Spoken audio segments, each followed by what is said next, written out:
Hi Sir Jeric, magandang umaga. Sana'y nasa maayos ang lahat, pati na ang iyong mga tagapakinig. Sir Jeric, dati natatawa lang ako pag may taong nagkukwento tungkol sa mga aswang, maligno at multo. Kesyo may inaswang o nakakita ng multo. Hindi kasi ako naniniwala sa mga aswang, maligno at multo. Yun ang paniniwala ko noon.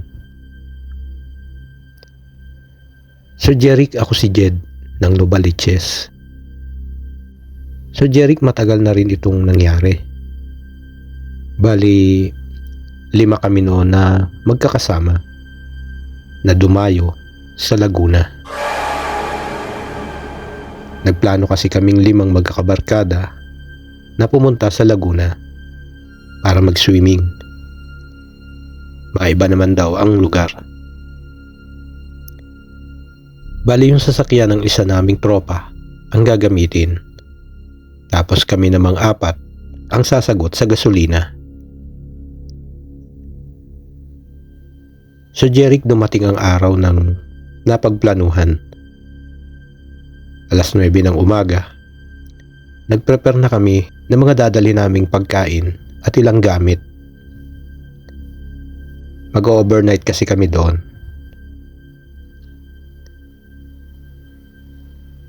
Tapos yun, nagbiyahe na kami. Matagal din ang biyahe. Dagdag pa ang traffic. Nang marating namin ang lugar, naghanap na kami ng resort na hindi pa gaanong puno. Sakto namang nakakuha kami ng maluwag pa at madalang ang tao. Nang makapasok na kami at makabayad na para sa pag-overnight, nag-umpisa na kaming maghanda ng dala naming mga pagkain para makakain na. At tapos, umpisahan na siyempre ang videoke at inuman. Namayos namin ang pagkain. Saka naman namin iniakyat sa tutulugan namin, kwarto, ang mga gamit namin. Maayos naman yung kwarto. Napagkasunduan naming sama-sama na lang kami doon. Total, puro naman kami lalaki. Maya-maya, tinawag na kami ng kasama namin na nasa baba. Kumain na daw kami. Tawagin na lang natin siyang Roy. Nagpalit na kami ng damit at bumaba na kami para makakain na. Matapos kumain, naligo na kami.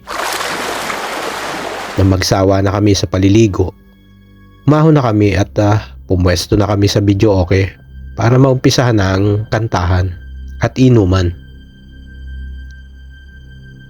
Sinimula ng isa naming tropa ang pagtatagay. Tawagin natin siyang Greg. Hard ang ininom namin noon. Tagay mo. Ito sa'yo. So ayun nga, nag-inuman na kami hanggang sa makaubos na kami ng isang long neck. Ewan ko ba, ang bilis kong tinamaan sa inuman namin. Kaya sa pangalawang bote ay nagpas na muna ako. Nasabi ko sa kanila, aakyat muna ako at magpapahinga lang. Nakantsawan pa ako na ang hina ako na daw sa inuman. Sabi ko naman ng pabiro, I shall return. Matapos yun, umakyat na ako. Madilim na rin noon.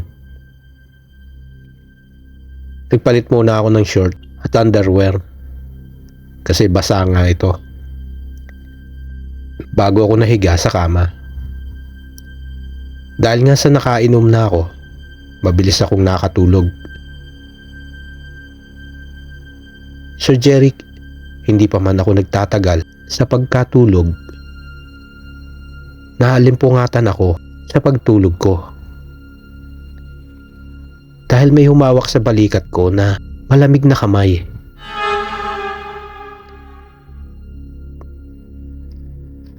Sa pag-aakala ko, nakasamahan ko ang humawak sa balikat ko. Hindi na ako nagmulat ng mata at nagsalita na lang ako na, alisin mo tol yung kamay mo. Ang lamig. Sige na, bababa na lang ako mamaya. Papahulas lang ako. Hindi naman nagsalita yung humawak sa balikat ko. Tapos inalis na nito yung kanyang kamay.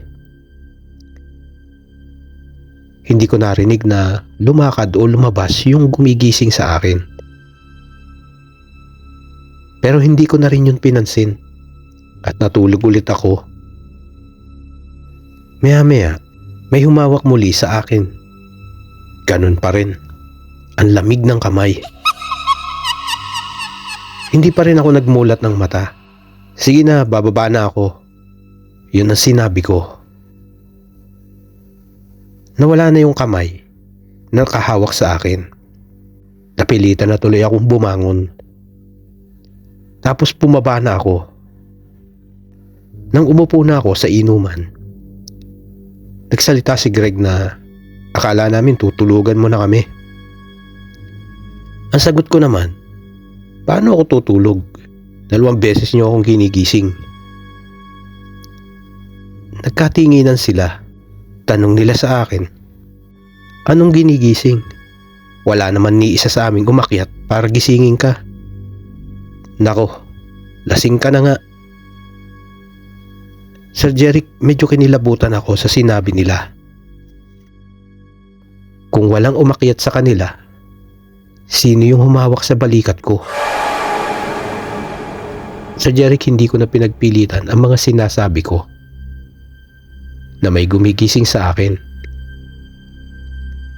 Dahil hindi naman maniniwala sa akin yung 4. Dahil lasing daw ako. Maya-maya, hindi ko naman sinadyang mapatingin sa bintana ng tutulugan namin. Sir Jeric, may taong nakatayo sa tapat ng bintana. Nasa loob siya ng kwarto at nakatingin siya sa amin sa may bintana. Sir Jeric, hindi ko makita ang mukha ng taong nakadungaw sa tapat ng bintana. Pero alam ko na lalaki iyon dahil sa maiksi nitong buhok at forma ng katawan. Sir Jeric, hindi ako nakapagsalita. Yun ang unang beses na makakita ako ng multo. Pakiramdam ko na wala ang alak sa katawan ko sa takot. Sir Jeric, hindi ko sinabi sa mga kasama ko yung nakita ko. Baka sabihin pa nila nababaliw na ako. Iniwasan ko na lang tumingin sa may bintana. Pero parang may nag-uudyok sa akin na tumingin. Nang mapatingin ako, Sir Jeric, wala na yung taong nasa may bintana. Nang matapos yung inuman at magtutulugan na, pinauna ko muna yung 4 sa pag-akyat sa tulugan. Na masigurado kung wala silang nakita sa loob, saka ako umakyat. Pero hindi pa rin ako makatulog ng maayos. Dahil natatakot pa rin ako na baka magpakita ulit yung kaluluwa. Nang makabalik na kami, saka ako sinabi sa mga kasamahan ko yung nakita ko. Pero tulad ng inaasahan, baka lasing lang daw ako. Wala naman daw silang naramdaman o nakita sa tinulugan namin.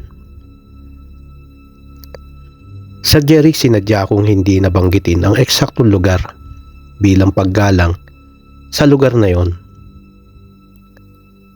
Sir Jeric, salamat. Pag na-upload mo ito sa channel mo. Ito si Jed ng Novaliches.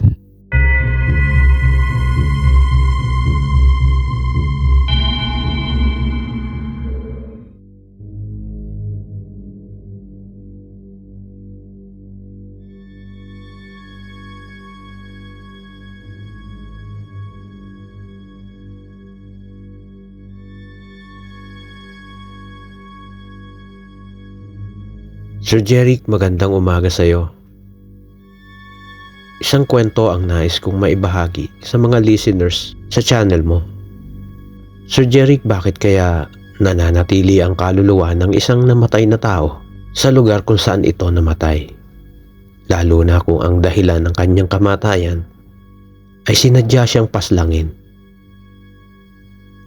Sir Jeric, hindi na ako magpapakilala pa dahil sa masela ng kwentong ito. Matagal na itong nangyari. Nasa edad 20 anyos pa lamang ako noon, Sir Jeric. Isang krimen ang nangyari sa kabilang barangay. Sa barangay kasing yun ay may magandang paliguan. Isa itong ilog. Sadyang pinaganda at pinalalim para magawang piknikan. Marami din ang dumarayo doon at gusto magpiknik. Kahit kami ng mga pinsan ko ay pumupunta rin sa ilog na yon para maligo at mag-inuman. Hindi pa uso na ng cellphone at ilang gadget, kaya kwentuhan, laro, inuman at pagpipiknik ang kadalasang libangan.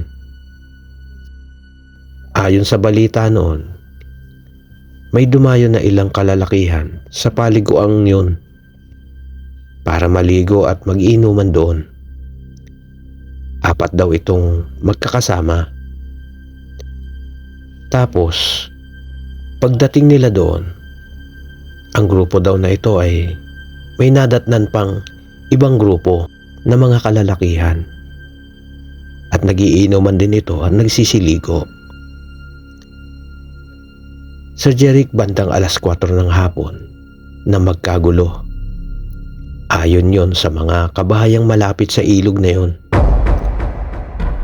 Nakarinig daw sila ng sigawan ng mga tao at nakita nila ang ilang lalaki na nagtatakbuhan paahon sa ilog. Sir Jeric, 1 sa 4 na lalaki ang nasawi dahil sa mga taga na tinamo sa katawan. Hindi alam kung ano ang dahilan ng pangyayaring yon.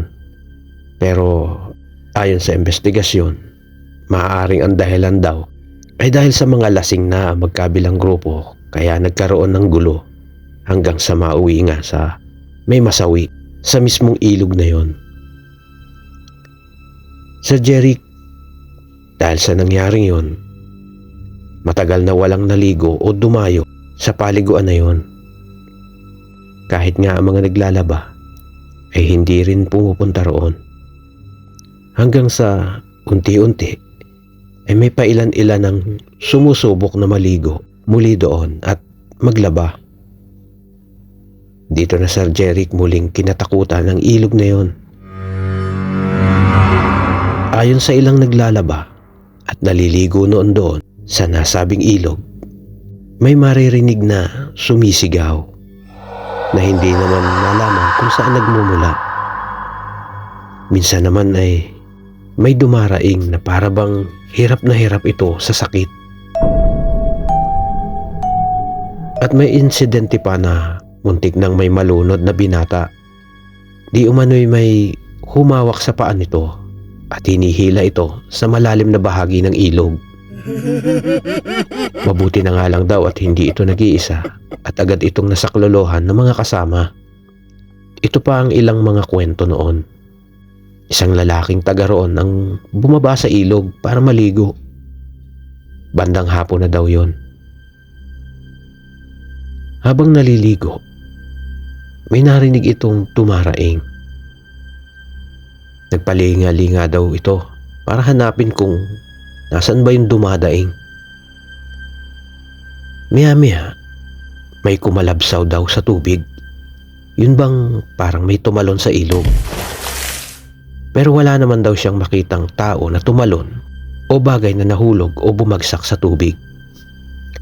Hanggang sa may maramdaman daw itong humawak sa binti niya sa ilalim ng tubig. Sa takot ay nagmadaling umahon yung lalaki. Minsan naman daw, isang ale ang hindi nakaligtas sa kababalaghan sa nasabing ilog. Isang tanghali, lumusong ang Ali sa ilog para maglaba. Mag-isa lang ito. Pagdating sa ilog, may nadatnan daw itong isang lalaki na nakaupo sa may batuhan na hindi naman kalayuan sa pupwestuhan niya at nakatalikod ito. Sir Jeric, kabababa pa lang ng dala nitong batiya para mag-umpisa sa paglalaba. Bigla itong napasigaw at nagmamadaling nagligpit ng mga damit na lalabahan sana. Ayon daw sa kwento ng babae, habang binabasa niya ang mga damit na kanyang lalabahan, napatingin muli ito sa lalaking nakaupo. Nagtaka daw siya dahil kanina pa itong nakaupo pero hindi ito gumagalaw. Sa tingin niya daw ay nasa 30 na ang edad nito. Sir Jeric, doon lang daw napagmasdan ng Ali na parang may mga bakas ng dugo ang damit ng lalaki. Hanggang sa makita daw nito yung malalaking hiwa sa magkabilang braso ng lalaki. Dito na daw natakot yung Ali. Sabi pa daw nung Ali, pagkabuhat niya ng batya, napatingin ulit ito sa lalaking nakaupo.